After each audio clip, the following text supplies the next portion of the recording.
ഇന്ത്യക്കാർക്ക് ഇപ്പോൾ ഗൾഫിനേക്കാൾ ഏറെ പ്രിയം ഇസ്രയേലിനോടാണ്. ഇസ്രയേലിൻ്റെ ഇൻഫ്രാസ്ട്രക്ചറും റിയൽ എസ്റ്റേറ്റും ഉയർത്തിക്കൊണ്ടുവരുന്നതിന് ഇന്ത്യൻ തൊഴിലാളികളുടെ ആവശ്യമുണ്ട് എന്ന വിജ്ഞാപനത്തിന് പുറകെയാണ് ഇത്രയേറെ തള്ളിക്കയറ്റം ഉണ്ടായിരിക്കുന്നത്. ഇപ്പോഴത്തെ സ്ഥിതി എന്തെന്നാൽ ഇന്ത്യൻ തൊഴിലാളികൾ പലസ്തീൻ തൊഴിലാളികളെ പൂർണ്ണമായും നീക്കിയിരിക്കുന്നു. ഏതാണ്ട് 16,000 ഇന്ത്യക്കാരാണ് ഇസ്രയേലിൻ്റെ കൺസ്ട്രക്ഷൻ സൈറ്റിൽ മാത്രമായി ജോലി ചെയ്തു വരുന്നത്.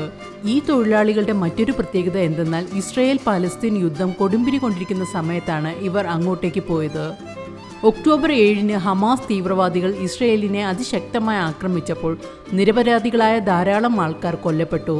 ഹമാസിന്റെ ഈ ഇരുട്ടടിയെ തുടർന്ന് സുരക്ഷ മുൻനിർത്തിയാണ് ഇസ്രയേൽ പലസ്തീൻ തൊഴിലാളികളെ ബാൻ ചെയ്തത്. പലസ്തീൻ്റെ വെസ്റ്റ് ബാങ്കിലും ഗാസയിലും നിന്ന് വരുന്ന തൊഴിലാളികൾ വളരെ കാലമായി ഇസ്രയേലിൽ ജോലി ചെയ്താണ് അന്നുള്ള അന്നത്തിന് വക കണ്ടെത്തിയിരുന്നത്. പക്ഷേ ഇന്ന് അവസ്ഥയാകെ മാറി. അവിടെ തൊഴിൽ ചെയ്തിരുന്ന പലസ്തീനികളുടെ സ്ഥാനത്ത് ഇന്ന് തൊഴിൽ ചെയ്യുന്നത് ഇന്ത്യക്കാരാണ്. ഈ മാറ്റം ഒരു തുടക്കം മാത്രമാണ്.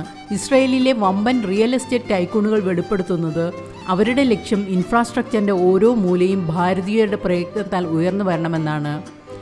നമ്മുടെ നാട്ടിലെ തൊഴിലാളികളുടെ സത്യസന്ധതയും തൊഴിലിനോടുള്ള കൂറുമാണ് ഇസ്രയേലിനെ കൊണ്ട് ഇങ്ങനെ ചിന്തിപ്പിക്കുന്നത്. വരും നാളുകളിൽ 100,000-ഓളം ഇന്ത്യക്കാർ തൊഴിൽ തേടി ഇസ്രയേലിലേക്ക് പോകാനുള്ള അവസ്ഥയാണ് സംജാതമായിക്കൊണ്ടിരിക്കുന്നത്. UAE, സൗദി അറേബ്യ പോലുള്ള രാജ്യങ്ങളിൽ കൂടുതൽ ജോലികളും ഇന്ത്യയിൽ നിന്നുള്ള തൊഴിലാളികളെ കൊണ്ട് ചെയ്യിപ്പിക്കാമെങ്കിൽ തങ്ങൾക്ക് എന്തുകൊണ്ട് ആയിക്കൂടാ എന്നാണ് ഇസ്രയേൽ ചിന്തിക്കുന്നത്. ഇസ്രയേലിൻ്റെ ഈ തീരുമാനത്തിലൂടെ മനസ്സിലാകുന്നത് ആ ദേശം ഭാരതീയരായ തൊഴിലാളികളെ എത്രത്തോളം വിലമതിക്കുന്നു എന്നാണ്.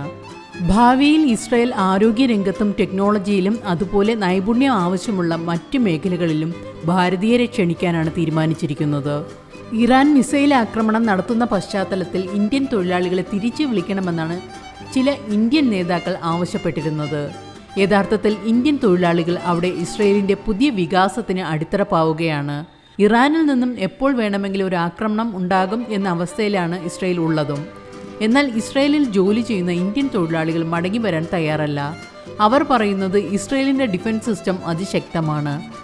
എന്തെങ്കിലും പ്രശ്നങ്ങളോ അക്രമങ്ങളോ ഉണ്ടാവുകയാണെങ്കിൽ രാജ്യമൊട്ടുക്ക് സൈറൺ മുഴങ്ങും. ഈ സൈറൺ കൊണ്ട് ഉദ്ദേശിക്കുന്നത് എത്രയും പെട്ടെന്ന് അടുത്തുള്ള ഷെൽട്ടറിലേക്ക് മാറാനാണ്.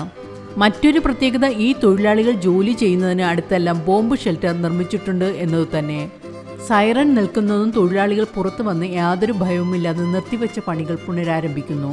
അതുകൊണ്ട് തന്നെ ഇന്ത്യയിൽ നിന്നുള്ള തൊഴിലാളികൾ പറയുന്നത് ഇവിടെ പേടിക്കാനായി ഒന്നുമില്ലെന്നാണ്. ഇതുവരെ ഭാരതത്തിൽ നിന്നുള്ള ഏതെങ്കിലും തൊഴിലാളികൾക്ക് ഇസ്രയേലിൽ നടക്കുന്ന പ്രശ്നങ്ങളുടെ പേരിൽ പരിക്ക് പറ്റിയതായോ ജീവഹാനി സംഭവിച്ചതായോ യാതൊരു റിപ്പോർട്ടും വന്നിട്ടില്ല. ഇസ്രയേൽ തങ്ങളുടെ ഇൻഫ്രാസ്ട്രക്ചർ പുതിയ തലങ്ങളിലേക്ക് വളർത്തിക്കൊണ്ടിരിക്കുകയാണ്. അതുകൊണ്ടാണ് അവർക്ക് ഇത്രയും തൊഴിലാളികൾ ആവശ്യമായി വരുന്നത്. അതുപോലെ സിറിയയിൽ നിന്ന് പിടിച്ചെടുത്ത ഗോളൻ ഹൈറ്റ്സിലും ആകർഷകമായ പദ്ധതികളാണ് ഇസ്രയേൽ നടപ്പിലാക്കിക്കൊണ്ടിരിക്കുന്നത്. ഇസ്രയേൽ ഉദ്ദേശിക്കുന്നത് വരും നാളുകളിൽ ഇവിടുത്തെ ജനസംഖ്യ 2 ഇരട്ടി ആക്കണമെന്നാണ്. ഇവിടുത്തെ ജനവാസം കൂട്ടണമെങ്കിൽ താമസിക്കാൻ വീടും സൗകര്യവുമെല്ലാം ഒരുക്കേണ്ടതുണ്ട്. ഈ വീടുകൾ പണിയുന്നതിന് അവർക്ക് ജോലിക്കാരുടെ ആവശ്യമുണ്ട്. ഇസ്രയേലികളായ കൺസ്ട്രക്ഷൻ തൊഴിലാളികൾക്ക് പൂർത്തിയാക്കാൻ കഴിയുന്നതിലേറെ പണികളുണ്ട് ഇവിടെ. അതുകൊണ്ടാണ് ഇസ്രയേൽ ഇന്ത്യയുടെ സഹായം തേടിയിരിക്കുന്നത്. ഈ മേഖലയുടെ വികസനത്തിലൂടെ ഇസ്രയേലിന് സാമ്പത്തികമായി ഏറെ മുന്നേറാൻ സാധിക്കും എന്നാണ് വിലയിരുത്തപ്പെടുന്നത്. ഇതോടെ ജിയോ പൊളിറ്റിക്സിൻ്റെ രൂപരേഖ തന്നെ മാറും. ഇന്ത്യക്കാർ ഇസ്രയേലിൽ ജോലി ചെയ്യുന്നതുകൊണ്ട് ഇന്ത്യയിലേക്ക് വരുന്ന വിദേശ വരുമാനവും ഏറും. ഇതിലൂടെ ഇന്ത്യയുടെ സാമ്പത്തിക സ്ഥിതിയും ഏറെ മെച്ചപ്പെടും. ഇതോടൊപ്പം ഇസ്രയേലിലെ പല കമ്പനികളും ഇന്ത്യയിൽ പ്രവർത്തനം ആരംഭിക്കുമെന്ന് അറിയിച്ചിട്ടുണ്ട്. പ്രത്യേകിച്ച് സെമി കണ്ടക്ടർ രംഗത്ത്. ഈ രംഗത്ത് ഇന്ത്യക്ക് മികച്ച വളർച്ച കാഴ്ചവെക്കണമെങ്കിൽ ഇസ്രയേലുമായൊരു പാർട്ണർഷിപ്പിൻ്റെ ആവശ്യമുണ്ട്. വിദേശ വരുമാനത്തോടൊപ്പം ടെക്നോളജി രംഗത്തേക്ക് ഭാരതത്തിന് ഒരു കുതിച്ചുചാട്ടം നടത്താനും ഇന്ത്യ ഇസ്രയേൽ ബന്ധം സഹായിക്കുമെന്ന് ചുരുക്കം.